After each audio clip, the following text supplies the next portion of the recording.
વોકડામાં નાહવા પડેલા બાળકોને કાળ ભેટી ગયો। કડિયાણા પાસેની આ ઘટના છે। વોકડામાં ડૂબી જતા બે પિતરાઈ ભાઈઓના મોત થયા છે।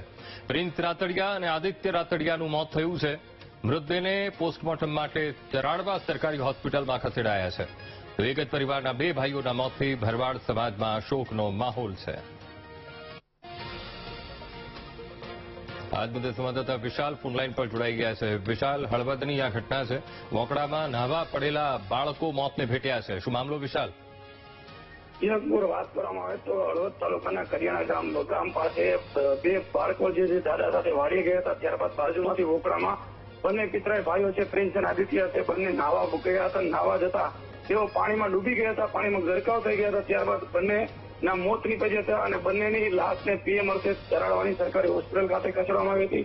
પરંતુ જે બે બાળકો છે તે પિતરાઈ ભાઈઓ છે, બંને બાળકોના મોત થતા હાલ તો ભરવાડ સમાજમાં પણ ગમગીની છવાઈ ગઈ છે। સાથે સાથે બંને બાળકોના મોત થતા કરિયાણામાં પણ ભારે ગમગીની છવાઈ ગઈ છે। અંકુર જી બિલકુલ, આભાર આપનો વિશાલ માહિતી માટે।